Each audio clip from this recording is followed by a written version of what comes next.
Also, I'm really excited to be here for various reasons. At a macro level, I believe that we live in mankind's best time in the history of mankind. We live longer, we are much better, healthier, and we have a much more disposable income. So this is the best time in mankind's history. Second point about excitement is that the way the technology is being adopted around the world, that gives an opportunity for almost any location around the world to be an innovation hotspot. And I think that's very interesting because I go around the world once a month and I see extremely interesting development around the world. And the third is that, where Kazakhstan is right now. I think whatever I have understood, that various initiative like the Kazakhstan 2050 strategy, the goal to become one of the 30 developing country by 2050, the various initiatives which the government has been taking. And the fact is that we are here and we are talking about this, this shows that the government is extremely proactive about accelerating the growth through innovation and build the entire another layer of upward mobility on top of the natural traditional resources in the traditional income group. What I also see that, in my observation around the world when I move around, that what is happening, so I use usually the 6 words, which is social, mobile, analytics, cloud, connectivity, and intelligence. Now let's connect these 6 words, right? So we all have mobile phone, we are connected right now, and as the things unfold, we are uploading information, which is creating intelligence. Because of that, we do interact socially online, and we are creating data which can be analyzed. So what is happening that, on a regular basis, this is massive amount of collective intelligence is being created. And almost every stakeholder, is getting better and better. And what is a profound, effect is that the news makes next news, right? So as the news unfolds, we react. And when we react, we change the course of the next news. So about 2 months back, I was at the G20 summit in Turkey. And during the same time, the picture of that, young boy on the beach came. And within, I think, 24 hours, the world opinion changed, right? So news is making next news.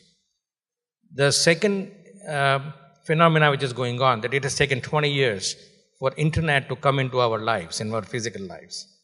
And that is creating a unique friction. The adoption of technology is creating friction. So imagine that adoption of technology was a highway. The companies, the corporates adopt at about 100 miles per hour speed. We personally may adopt at about 50, 60 miles per hour speed. Education adopts at about 10 miles per hour speed. Healthcare may be at 5 miles. Politics may be 3 miles. And there is one institution which may be in reverse direction sometimes, which is religion, in adoption of technology. Now we are on the same highway. So obviously there is a friction.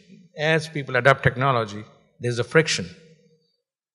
I mean, nobody could have believed, even 10 years back, that a taxi driver in Munich or London will get a competition from San Francisco, right? I mean, that is unusual adoption. That means the policies has to be in line with that, and it is very hard to keep up with these changes which is happening. So I think, as we are creating innovation hotspots, this has to be kept in mind. Also, there is another phenomena which is going on, is that I described that the Elysium is here.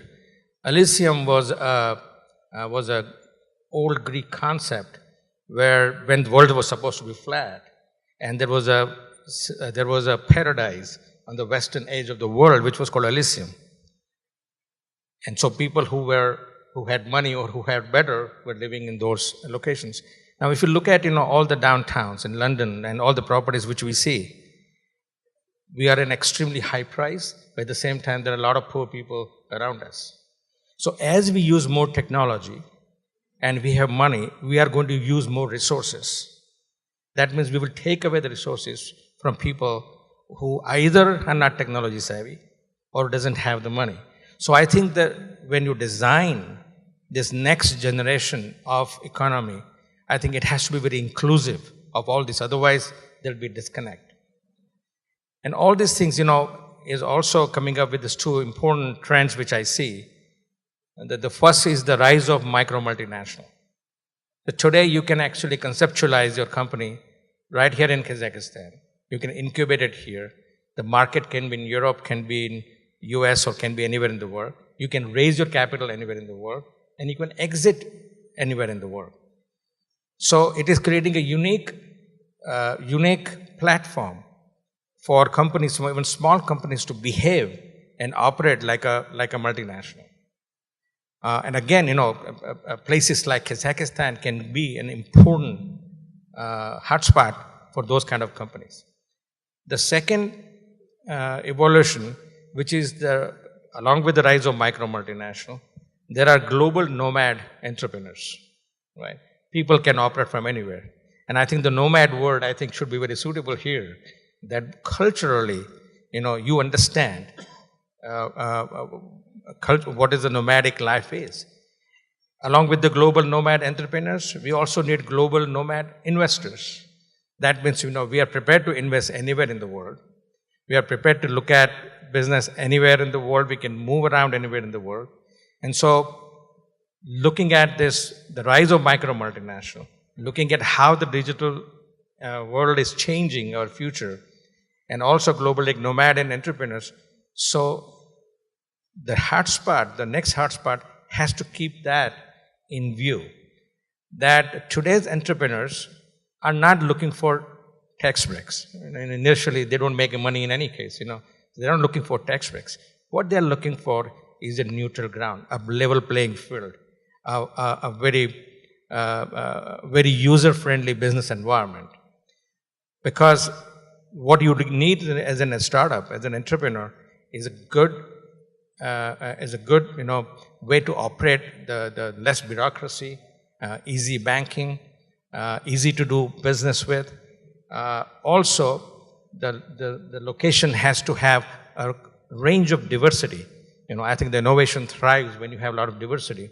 So your university can have a lot of international students, and so when I look at all the reaction, everything what is going on around the world, I feel that Kazakhstan is a fantastic location. I think we are at a $13,000 GDP per growth. I think it can be 50,000. I can compare that with Australia in terms of density per square kilometer. And the population is, I think, 13 million compared to Australia is about 23 million, 17 million here. So I think, there's a tremendous scope, and I'm glad that, government is extremely proactive about that, and it's a very exciting time to be here.